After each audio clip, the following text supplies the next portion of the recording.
Então vamos lá, gente. Então agora a gente já teve aí um primeiro momento em que a gente discutiu as origens, né, desse movimento filosófico, dessa epistemologia, né? A gente está usando uma palavra bem própria, que é o behaviorismo, né? Behaviorismo, especialmente o behaviorismo radical. E agora a gente vai ter uma hora aí de aula de definição de comportamento. Bom, eu imagino que algumas pessoas, né, que estão assistindo a aula fiquem imaginando, gente, mas uma hora inteira de aula de definição de comportamento, sim. E olha que vai ser pouco, porque assim, a gente vai passar realmente na parte mais importante, porque quando a gente discute definição de comportamento, a gente vai ter novamente uma série de dificuldades e uma série de formulações diferentes de definição, né? Então vamos olhar aqui a ementa do nosso curso. A gente vai começar falando sobre o objeto de estudo da análise do comportamento. A gente já falou que é o comportamento, né? Versus o objeto de estudo da psicologia. E aí, quando eu uso a psicologia, eu usei aqui no singular, mas eu queria muito destacar aqui as psicologias, né? As abordagens teóricas. A gente vai definir aí o comportamento como relação, a gente vai definir o que é estímulo, diferença de universo para ambiente, tipos de estímulo, então estímulo antecedente, consequente, físico, social, público, privado. Depois a gente vai para a definição de resposta e os tipos de resposta, que podem ser tanto manifesta quanto encoberta. Finalmente, a gente vai fechar com o que é e o que não é comportamento. Então, vamos lá. Bom, por que é difícil definir comportamento? Essa é a pergunta chave dessa aula. Definir comportamento é difícil, primeiro, porque existem definições vindas de outras abordagens teóricas. E a gente, como behaviorista radical, precisa também ter a nossa definição de comportamento, de acordo com os nossos princípios epistemológicos, de acordo com os nossos pressupostos, de todas aquelas influências filosóficas que a gente estava discutindo. A gente vai ter definições controversas dentro da própria análise do comportamento. Então, tem autores que definem comportamento de uma forma, tem outros autores que definem de outra forma, e a gente vai chegar aqui a uma definição. E o autor que a gente usou, né, é o autor mais clássico, que é o Skinner. Então a gente vai trazer a definição de comportamento do Skinner e também vai trazer aí uma polêmica trazida por um autor brasileiro da análise do comportamento, só para gente, para vocês terem um pouquinho da ideia do que, por que esse conceito é polêmico, né? Porque senão também fica só aquela coisa, né? Tem muita gente que já pode conhecer um pouquinho dessa definição, e eu sempre acho legal trazer algo um pouco diferente daquilo que a gente está habituado. Bom, o que é comportamento? Pergunto para vocês. E aí, o Todorov está aqui para ajudar a gente, e ele ajuda a gente respondendo o seguinte: porque a pergunta é simples, esperamos uma resposta também simples. Apesar da expectativa, a resposta é complexa, pois a palavra comportamento tem sido usada de diferentes maneiras na ciência e também na linguagem cotidiana. Eu vou fazer uma pausa aqui nessa frase para comentar. Então, gente, a gente tem dentro da ciência psicologias tradicionais. A gente pode encontrar aí uma definição, por exemplo, de behavioristas metodológicos clássicos ou mediacionais, que pode ser uma determinada definição. E dentro do behaviorismo também tem uma forma diferente de explicar. E na linguagem cotidiana, né, aí a gente volta lá na primeira aula. A gente estava falando que como a gente tem familiaridade com esse objeto de estudo, que é o ser humano, isso está o tempo todo na nossa linguagem cotidiana. Então a gente usa a palavra comportamento, mesmo a gente não tendo estudado psicologia, mesmo a gente não tendo se detido a pesquisa sobre o assunto, né? Então tudo isso está tudo né, num bolado de informações, e para isso que existe a gente aqui para tentar ajudar vocês a encontrar uma possível definição de comportamento. E na ciência, continuando a citação do Todorov, identificamos tipos de comportamento. Logo, uma definição deverá englobar todos os tipos conhecidos. Para entender o que é comportamento, é preciso examinar todas as suas variantes conhecidas e uma definição que abarque todos os tipos. Qual que é o grande X da questão? A gente discutiu na primeira aula que uma das qualidades do Skinner é que ele tinha como objetivo trazer definições, trazer leis gerais, trazer uniformidade, trazer padrões.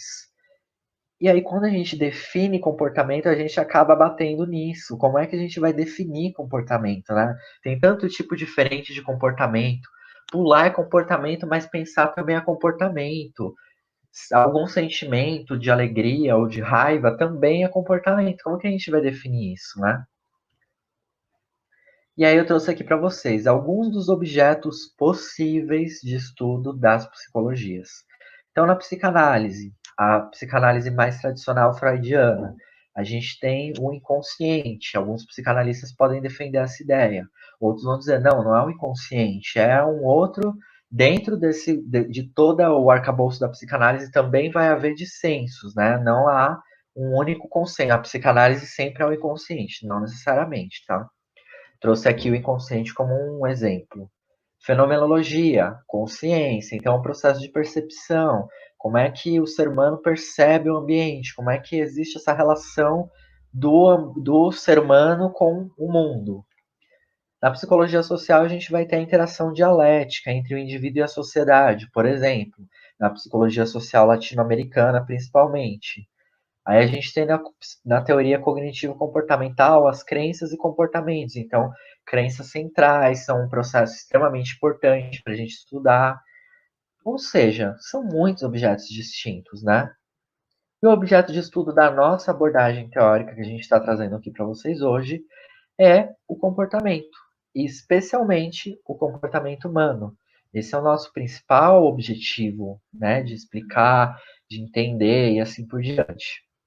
Então, o objeto de estudo da psicologia é o comportamento humano e sua relação com o ambiente em que ocorre. A psicologia estuda interações.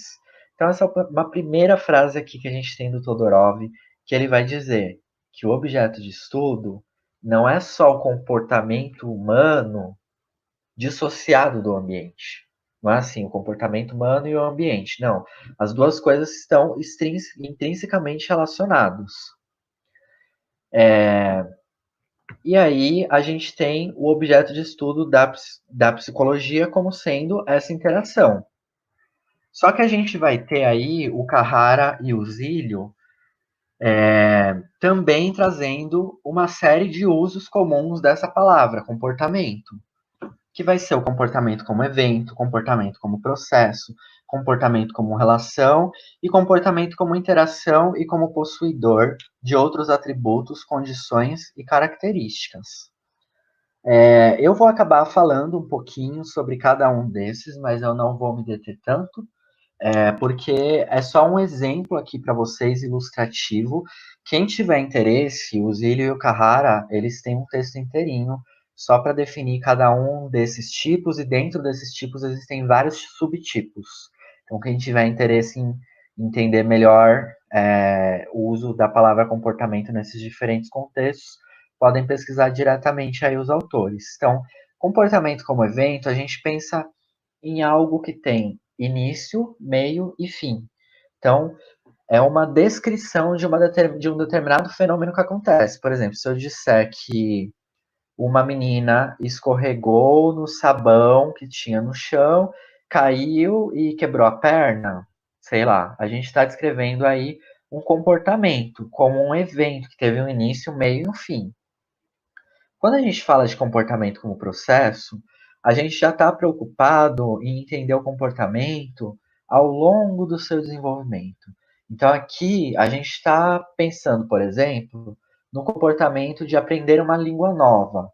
Então, A gente vai dizer que ele tem um comportamento, ele está apresentando um comportamento de falar em inglês. Só que esse falar, ele ainda está em processo de aquisição, né? Então a gente está falando aqui do comportamento sendo visto não apenas com um início, um meio e um fim, mas como todo um processo que acontece, né? Todas as interações que ocorrem por meio desse conceito. Aí a gente tem também o comportamento como uma relação, que inclusive vai ser uma definição que a gente vai explorar mais para frente, e comportamento como interação e possuidor de outros atributos, condições ou características, que é uma definição especificamente do Moore, né? Que a gente não vai entrar aqui, mas quem tiver interesse, o Carrara e o Zilli discutem essa definição bem apropriadamente. E a gente tem também o Lazare, no mesmo ano. Inclusive, gente, essa referência, depois eu vou passá-la para vocês, ela é uma edição especial, se eu não me engano, da Rebaque, agora eu estou em dúvida, que tem só definição de comportamento. Então, assim, é uma edição especial em que todos os autores estão preocupados em definir comportamento. E aí você tem lá, sei lá, uns 8 artigos, não lembro de cabeça quantos, mas vários autores, cada um com uma proposta de definição e trazendo uma problemática a respeito desse conceito.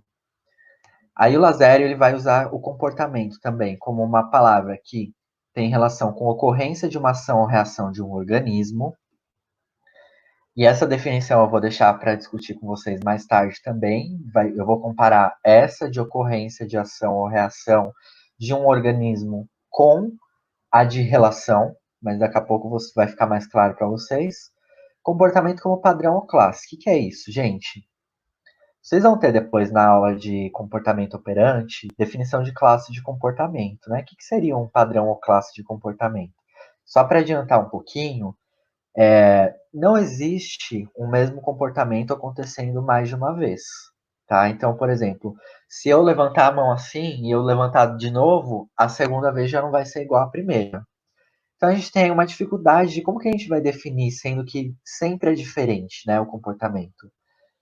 E a gente pode aí usar esse conceito de classe de comportamento que vai facilitar a nossa vida para dizer assim, ó, comportamentos que produzem como consequência porta aberta, a gente vai descrever como abrir a porta. Aí a gente vai poder dizer que tanto pedir para alguém para abrir, quanto abrir a porta com a mão, abrir a porta com o pé, abrir a porta assim, abrir a porta de vários jeitos, tudo isso é abrir porta. Então aqui ele também vai trazer que a gente usa muito usualmente comportamento como padrão ou classe. Comportamento de grupo, que seria quando a gente está aí descrevendo fenômenos sociais, fenômenos de grupo.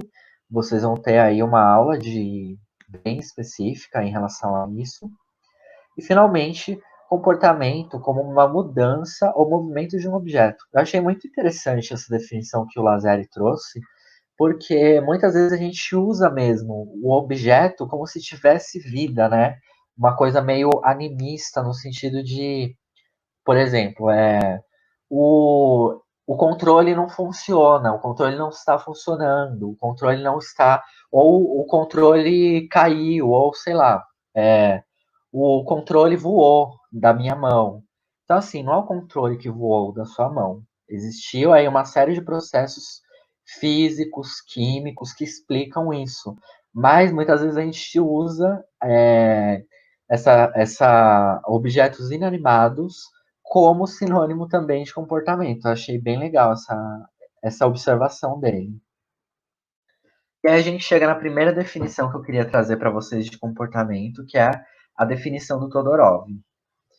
Bom, primeiro eu quero destacar para vocês que essa definição é polêmica, não é uma definição consensual, assim como nenhuma é consensual, mas não são todos os analistas do comportamento que concordam com a definição dele. Ele vai dizer que comportamento é a variável dependente da psicologia, o objeto de estudo a ser entendido e explicado. Quando a gente fala a palavra variável dependente, a gente está falando sobre o que a gente está estudando. Então, se, por exemplo, eu quero estudar o comportamento de bater a cabeça na parede de uma criança com TEA que tem dificuldade aí de comunicação. sei lá.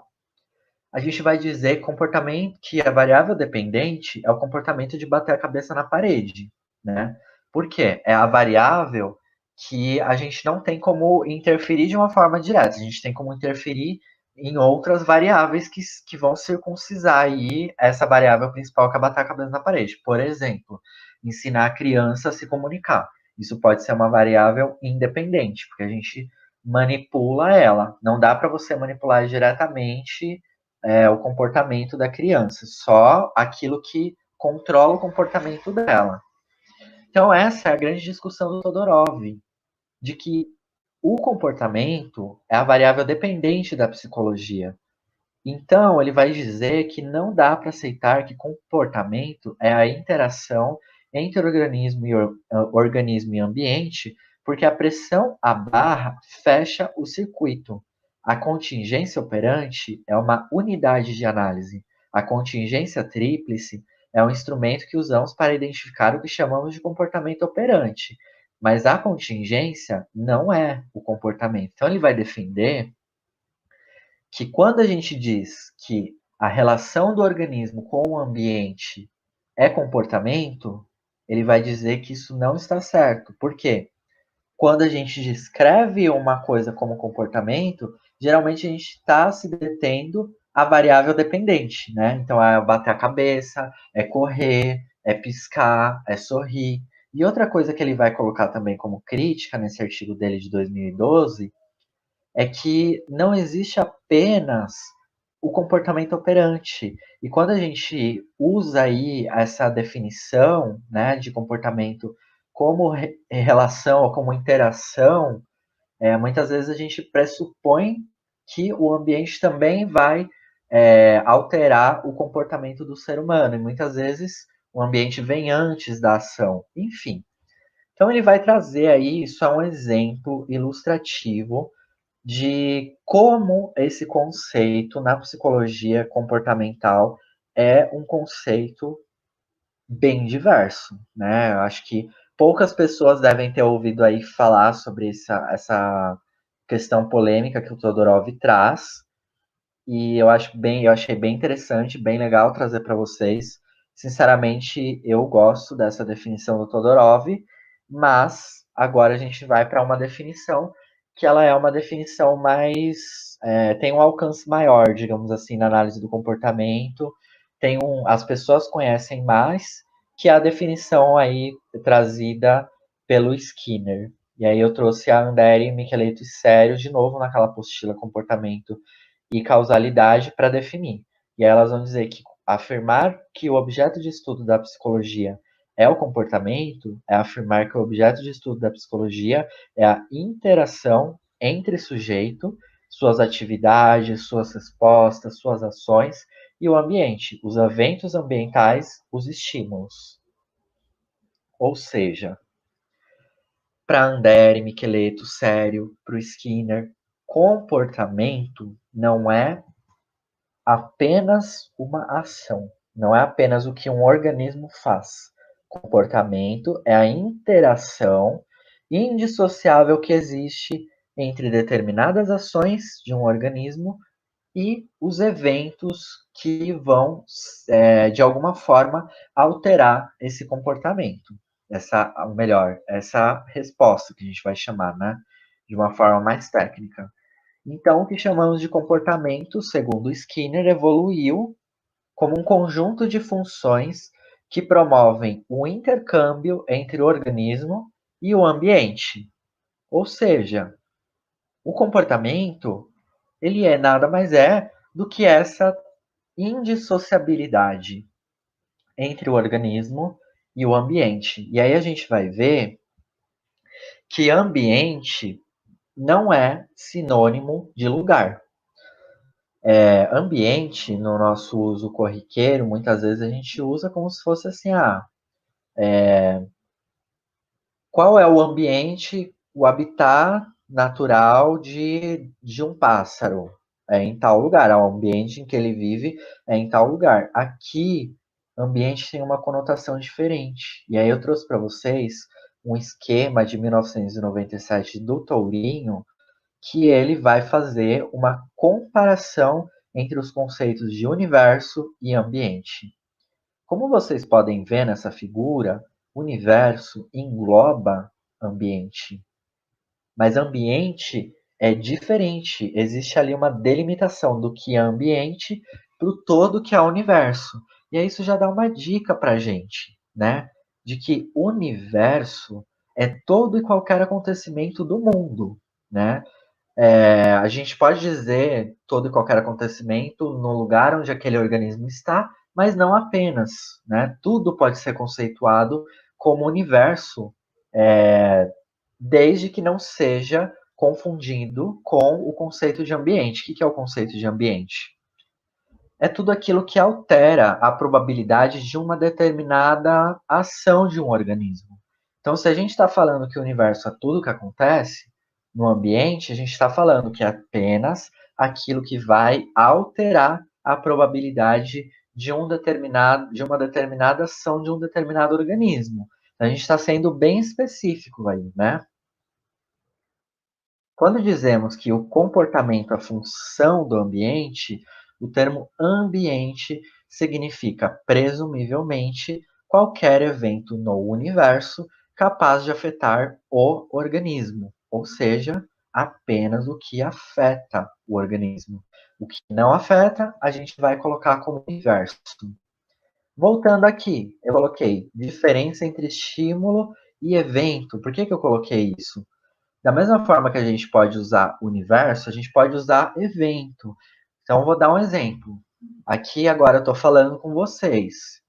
Se eu apagar a luz, eu não vou conseguir enxergar direito o que está acontecendo aqui na minha aula. Então, a gente pode dizer que a luz está de alguma forma alterando a minha chance de me comportar de uma forma? Está, porque se eu não tiver luz, eu vou precisar fazer alguma coisa para obter luz. Agora, se eu perguntar para vocês a cor da parede do quarto em que eu estou neste exato momento, é ambiente para mim? Até antes de eu falar dela, não era, porque ela não estava alterando em nada o meu comportamento, a cor. Então, essa aí é a diferença, por exemplo, entre universo e ambiente, ou entre evento e estímulo. Então, a gente pode dizer aí que evento e universo tá no mesmo patamar. A gente usa essas palavras em situações diferentes, mas elas são sinônimos, assim como ambiente e estímulo, certo? E aí, dentro desse conceito de ambiente, novamente lembrando, o que afeta o organismo, o ambiente o que afeta. A gente pode classificar segundo vários quesitos. Então, a temporalidade dos estímulos ou do ambiente, o acesso ao estímulo, a sociabilidade em relação aos estímulos, tudo isso vai afetar a forma da gente descrever o ambiente. Então, vocês lembram que lá na aula de behaviorismo radical, logo no iniciozinho, eu falei, por que o Skinner vai falar da temporalidade, né? De descrever os eventos na medida em que eles acontecem, porque isso faz diferença. O que acontece antes do meu comportamento tem um tipo de efeito sobre a minha resposta. O que acontece depois do comportamento tem um outro efeito sobre a minha resposta. E é isso que a gente vai discutir mais a fundo daqui para frente com vocês. Então, temporalidade do estímulo altera e muito o que vai acontecer sobre o efeito da nossa resposta. O estímulo ele pode vir antes de uma resposta, a gente vai chamar esse estímulo de estímulo antecedente. E também ele pode vir depois de uma resposta, que a gente vai chamar ele de estímulo consequente. A gente também tem a questão de quantas pessoas têm acesso a um determinado estímulo. Se a gente tem uma única pessoa que tem acesso a um estímulo, por exemplo, aqui nesse quarto, o que está na frente do meu rosto imediatamente agora, a única pessoa que tem acesso a isso sou eu. Então eu vou chamar esse estímulo, como só eu tenho acesso, de estímulo privado. Por outro lado, se duas ou mais pessoas têm acesso, como por exemplo a minha fala, o meu comportamento gestual, tudo isso, Aí a gente está falando de comportamento público, porque mais de uma pessoa tem acesso a esse estímulo. E finalmente a gente divide aí os estímulos em relação ao quão sociável eles são, digamos assim, né? Então, o estímulo pode ser social quando tiver interação entre dois seres humanos. Aí tem toda uma discussão também na área de, será que comportamento entre homens e animais não humanos são considerados como comportamentos sociais? Existe essa discussão. Mas, de toda forma, comportamento social tem essa relação aí normalmente com outros seres humanos. Enquanto físico, que está em contraposição aí ao social, ele diz respeito a eventos que não existem mais de um ser humano ali naquele momento. Então, por exemplo, se eu empurrar a cadeira em que eu estou sentado agora, a gente está falando de uma estimulação física. Se por outro lado, eu estou aqui conversando com você, isso já é uma estimulação social. Então tem essa diferenciação. E aí tem uma pergunta que o Tourinho vai fazer nesse artigo de 97, que é um artigo bem importante, super recomendo a leitura para quem quer entender melhor esse conceito de comportamento, que ele vai perguntar assim, mas estímulos privados, ou seja, estímulos que só eu tenho acesso, controlam o comportamento? Aí a gente tem que tomar muito cuidado com a resposta que a gente vai dar, né? Frente à dor de cabeça de uma criança, frente a uma dor de cabeça, uma criança reclama para a mãe que lhe entrega, por sua vez, um analgésico, fazendo com que a sua dor de cabeça seja removida temporariamente. Quantas pessoas têm acesso à dor de cabeça? Apenas aquela criança. Mas isso, de alguma forma, alterou a probabilidade de se comportar daquela criança. Então aqui a gente está falando de uma situação na qual parte do universo está circunscrita no interior da própria pele do organismo. Com respeito a cada organismo, em outras palavras, uma pequena parte do universo é privada. E quando essa pequena parte do universo que é privada altera as nossas ações, a gente está falando de estímulos privados alterando, controlando o nosso comportamento. E aí o Tourinho vai continuar numa citação dele. Em muitas circunstâncias, o Skinner admite que partes desse universo interno chegam à condição de estímulos. No momento em que isso acontece, o que podemos falar é o que podemos falar de um ambiente interno. Nesse caso, dizer que existe um ambiente interno próprio de cada indivíduo significa dizer que suas condições anatomofisiológicas podem entrar no controle discriminativo de algumas de suas respostas. E aqui, gente, assim, até um ressalve, não necessariamente o universo privado é um universo interno, no sentido anatomofisiológico. Pode ser um universo em que só uma pessoa tem acesso, sei lá, de repente a pessoa está contando para você na clínica uma situação em que ela viveu e ninguém sabe. Ela está falando de um evento privado também.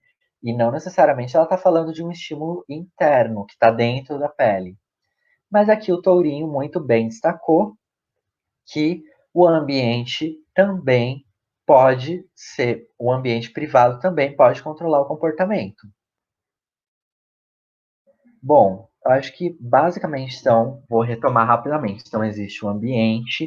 No ambiente, a gente pode categorizar como físico, como social, ou como público e como privado, ou como antecedente e consequente. Essas são as características do ambiente. E quando a gente está falando do ambiente que afeta um organismo, a gente chama de estímulo ou de ambiente. Quando a gente está falando de aspectos que não afetam o comportamento, a gente está falando de universo ou de evento, certo? E os eventos, os estímulos que são privados, ou seja, só uma pessoa tem acesso, também controlam o comportamento, resumidamente. E aí a gente vai para outra parte, né, do estudo, que é a parte das respostas. Que vai ter, primeiro, diferença entre. Eu vou começar primeiro ao acesso das respostas. Elas podem ser abertas e encobertas. Então, o fato, se eu me trancar sozinho num quarto e eu ficar conversando, Isso a gente está falando de uma resposta privada, porque só eu tenho acesso àquela resposta, ninguém mais sabe o que eu estou falando, só eu mesmo. Então, um único observador tem acesso. Se mais de um observador tem acesso, a gente está falando de resposta aberta, certo? E aí entra numa questão, eu estava comentando, né, da questão do físico versus o social. Gente, vocês depois vão ter aulas específicas, né, de comportamento social, mas uma coisa que eu queria dizer já de princípio, que é muito importante, é que resposta é sempre de um organismo. Sempre que a gente vai fazer uma análise de contingência, a gente sempre faz de uma resposta de um organismo. Se você quiser fazer de várias respostas de um organismo, você tem que fazer várias análises. Se você quer fazer de um organismo em relação ao outro, você tem que fazer uma análise separada desse com esse. Eles estão em interação, mas a análise que você vai fazer, ela precisa ser separada. Não dá para ser tudo junto. Por que eu estou falando isso? Se eu disser oi, tudo bem, e uma pessoa responde oi, tudo, e você, o que é estímulo e o que é resposta? Depende. Se a gente está falando do meu comportamento, o meu oi, tudo bem é resposta, e o estímulo consequente foi oi, tudo e você. Mas se a gente falar da segunda pessoa que falou oi, tudo e você, a resposta é oi, tudo e você, e o estímulo antecedente foi oi, tudo bem. Ou seja, a gente, o Skinner, ele vai falar muito dessa questão das leis gerais, do cuidado metodológico, da dificuldade, do nosso cuidado que a gente tem que ter em relação à descrição dos comportamentos. Porque se a gente alterar a ordem, muda tudo. Se eu colocar como resposta, oi, tudo bem? A resposta é uma coisa, o estímulo é outra. É uma análise. Se eu falar que oi, tudo bem e você é a resposta, já vai ter ali um antecedente e uma outra consequência. Então tudo muda. A gente sempre analisa o comportamento de forma individual. Existe sim análises sociais, que a gente vai ver mais para frente no curso, mas só para vocês saberem que mesmo quando a gente faz análise social, a gente tem que saber de quem a gente está falando da resposta, de quem é o estímulo e assim por diante. Estímulo, a gente tem que tomar cuidado, porque assim, ai, tudo é estímulo, tudo é resposta. Não, não, cuidado. Cuidado com isso, porque se a gente começar a embolar o que é estímulo, o que é resposta, que tudo pode ser estímulo, tudo pode ser resposta, a gente não vai sair do lugar, a gente não vai fazer análise de contingência, a gente não vai fazer nada. Vai virar uma banana, uma meleca, não vai dar certo, gente. Acreditem em mim. Experiência própria da graduação e até, muitas vezes, até hoje. E aí a gente, voltando aqui, behaviorismo radical não tem restrições metodológicas, então uma pequena parte do universo está contida dentro da pele de cada um de nós. Não há nenhuma razão para que ela tenha um status físico especial em virtude de se situar nestes limites. E nós, eventualmente, teremos uma explicação completa dela, fornecida pela anatomia e pela fisiologia. Ou seja, aqui os autores estão descrevendo que mesmo os eventos internos, né, sejam eles uma resposta encoberta, seja um estímulo privado, a gente vai sim ter acesso de alguma forma, né? E aí a gente, como que vai ser esse acesso? Os autores aqui descreveram que a gente, em algum momento, pode ser que a gente desenvolva uma tecnologia que nos permita acessar a anatomia e a fisiologia para descobrir algumas propriedades desses eventos, mas o que o Skinner vai trazer como algo muito importante, muito especial, que permite com que o ser humano consiga trazer para outros seres humanos eventos privados, estímulos, respostas privadas, é justamente o comportamento verbal. Então, o comportamento verbal é uma possível forma de se estudar eventos privados. Isso eu já estou dando aqui spoiler para vocês, tá? Então vamos lá. Contingência tríplice. Que nome é esse? Gente, contingência, coloquem aí, anotem em algum lugar para vocês sempre lembrarem. Contingência é uma relação de dependência. Ou seja, se a gente está falando aqui de uma resposta que antes teve um estímulo e que depois vai ter outro, essa amálgama de eventos são dependentes um do outro. Não existe como um organismo emitir uma resposta. Vamos pegar um exemplo bem bobo: acender a luz. Não tem como a luz ser acesa se não houver uma resposta de pressionar o interruptor. Da mesma forma, não existe como luz acesa se a gente tem anteriormente a luz já está acesa, então já está acesa, eu vou acender o que? Ela já está acesa, certo? Então, assim, a gente tem um antecedente provavelmente que vai ser luz apagada, por exemplo. Então, a gente vê nessa relaçãozinha muito simples, que é a contingência tríplice, que a resposta de um determinado organismo ela depende de um antecedente e essa resposta também vai produzir uma relação de dependência com a consequência. Ou seja, temos uma dependência tripla. Daí vem o nome contingência tríplice, ou tríplice contingência, ou contingência de 3 termos, etc. Essa é a única forma que a análise do comportamento tem de se debruçar sobre esse fenômeno? Não. Lembrem do início da aula lá, quando eu estava falando sobre o Todorov. A gente também tem a contingência de 2 termos. A gente também tem a contingência de 4 termos. A gente tem a contingência de 5 termos, de 6 termos.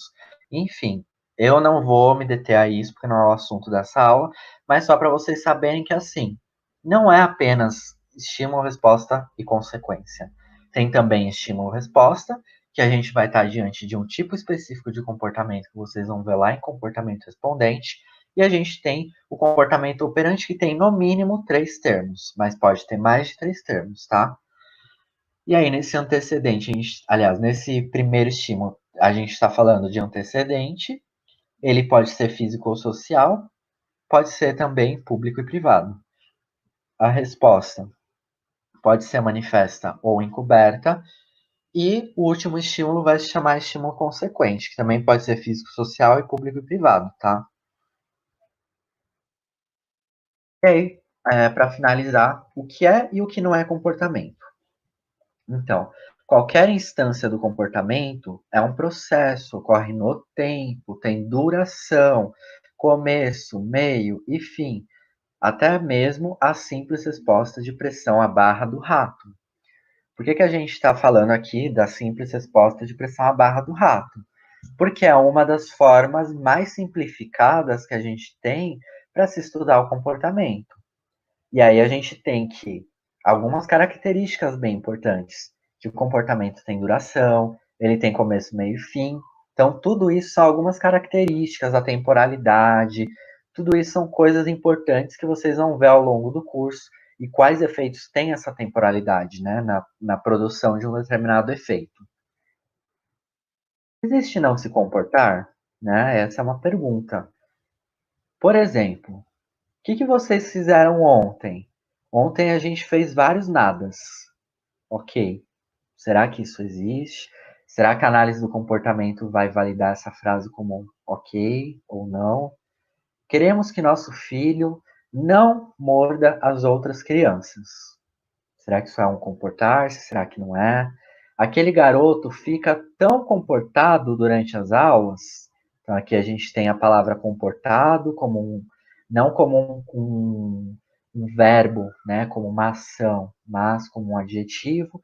E finalmente, hoje seu filho ficou super bem durante a terapia. Gente, isso daqui é a coisa mais comum de terapeutas usarem assim, quem trabalha com criança, seja com autismo ou seja com desenvolvimento típico, usarem no dia a dia. Então vamos lá. Primeira frase. Ontem fizemos vários nadas. Se a gente for olhar para o organismo, ele sempre está se comportando. Deitar-se é comportar-se. Pensar é se comportar. Sentir é se comportar. Se você perguntar para o seu cliente e ele falar que ontem ele não fez nada, ok. Ele pode responder isso por uma série de motivos, né? Quem trabalha na área clínica estuda bastante o que pode controlar uma resposta desse tipo, mas ok, o nosso cliente pode pensar isso. Nós, como analistas do comportamento, que estamos em busca de um saber científico, podemos descrever, o que o seu cliente fez ontem? Não fez nada. Não, não existe isso. Alguma coisa o seu cliente fez, talvez ele não se lembre, talvez ele esteja mentindo para você para evitar entrar em contato com algum assunto, talvez ele não consiga descrever, talvez 1 milhão de coisas, mas alguma coisa ele fez. Queremos que nosso filho não morda as outras crianças. Gente, não existe não comportamento. Ou seja, queremos que nosso filho não morda, então o que seu filho vai fazer no lugar de morder? Vai se engajar em comportamentos pró-sociais. Vai conversar com as outras crianças, vai brincar com as outras crianças e assim por diante. Então, mais uma frase aqui errada, tá? Se a gente for escrever um relatório de análise do comportamento e dizer que o nosso objetivo é que ele não morda as outras crianças, você já começou errado, sua descrição, tá? Aquele garoto fica tão comportado. O que é tão comportado? O que é tão comportado? Não existe isso. Aí a gente vai lá para o operacionismo. O que é tão comportado? O que é estar comportado? Então a gente tem que fazer a pergunta: é se sentar durante a aula, é levantar a mão antes de fazer uma pergunta para o professor, é não chamar o coleguinha que tá. Tudo isso pode ser comportado, certo? Então a gente tem que descrever o que é isso. Hoje o seu filho ficou super bem durante a terapia, a mesma coisa do exemplo de cima, só que aqui feito por um profissional. Se a gente está falando de um profissional que não é analista do comportamento, de um profissional que não é da nossa área, que não é psicólogo, etc e tal, ok, talvez uma descrição dessa seja super válida, mas para nós que somos analistas do comportamento, a partir de hoje, gente, não descrevam mais a vida de vocês assim. Vocês precisam descrever acontecimentos, ou seja, seu filho, durante a sessão de hoje, conseguiu se engajar na brincadeira. E quando ele se engajou na brincadeira, eu consegui participar bastante ativamente com ele. A gente fez várias trocas ao longo de todo o período da sessão. Ele teve poucos comportamentos disruptivos, ele se engajou bastante em comportamentos pró-sociais, tais como conversar. Quando ele queria parar uma determinada atividade, ele me pediu para parar determinada atividade. Então, é esse o tipo de coisa que a gente vai tentar descrever para os pais, por exemplo, quando termina uma sessão. Lógico que a gente não vai ficar lá, né? Descrevendo uma linguagem super científica. A gente tem que sempre tomar cuidado para que o pai consiga compreender aquilo que a gente está falando, mas escrever num relatório, numa pesquisa, qualquer coisa desse tipo vindo de nós profissionais, não está certo. Se você quiser colocar que os pais disseram que eles querem que o filho não morda as outras crianças ou que ele ficou comportado durante as aulas, ok. Entre aspas, fulano disse isso, mas a nossa descrição não vai ser essa.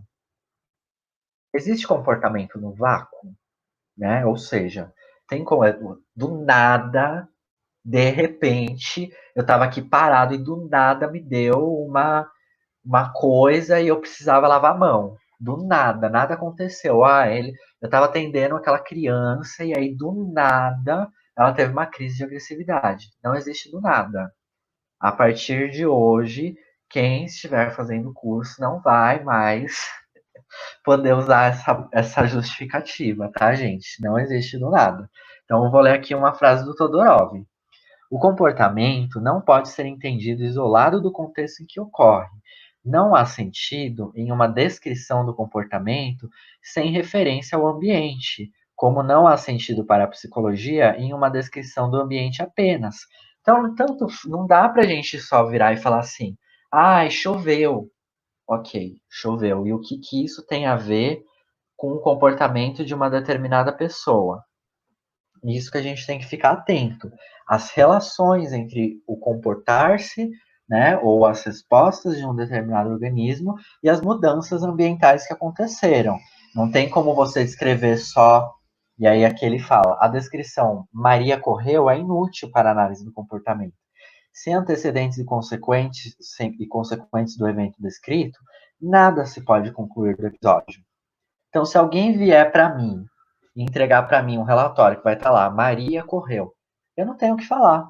Eu olho para aquilo e falo assim, legal. E o que eu, como psicólogo, vou poder entender, interpretar, manipular em relação a isso? Nada.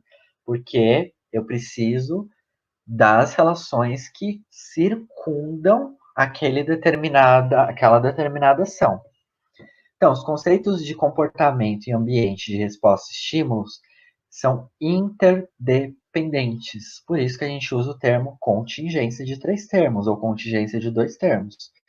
Um não pode ser definido sem referência a outro.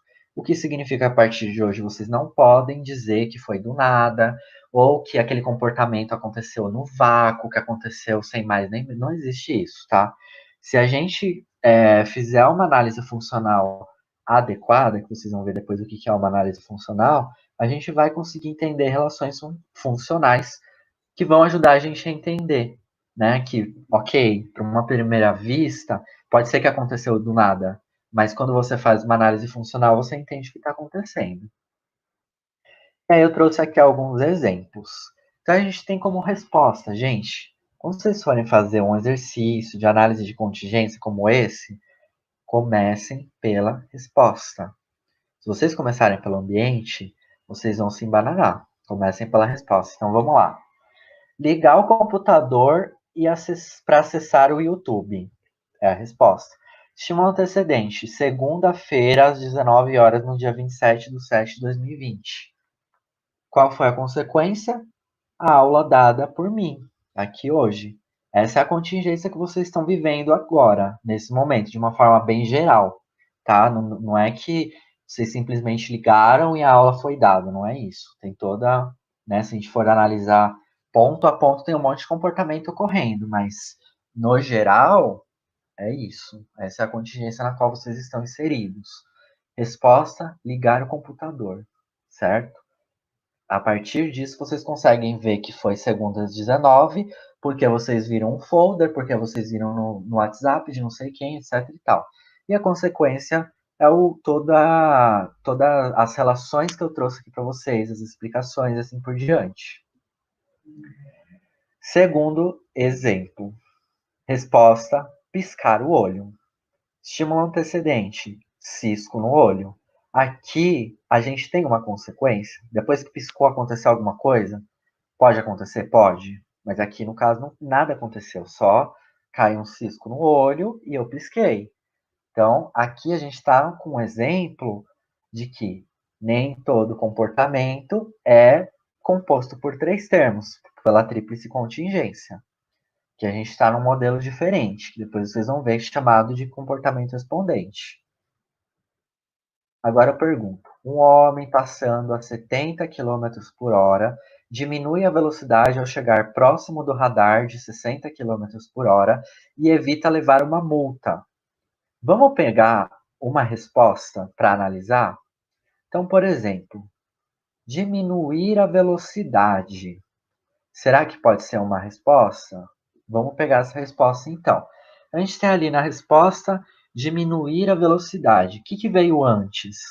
Ele estava a 70 km por hora e ele viu o quê? Um radar. E esse radar ele sabe que é de 60 km por hora, certo? Qual foi a consequência? Ele se livrou de levar uma multa. Ou seja, ele evitou, ele postergou a multa, ele não entrou em contato com a multa. Então a gente tem aqui reduzir a pressão do pé sobre o acelerador ou aumentar a pressão do pé sobre o freio e estimula um antecedente radar de 60, estando a 70 km por hora. Consequência, evitar a multa.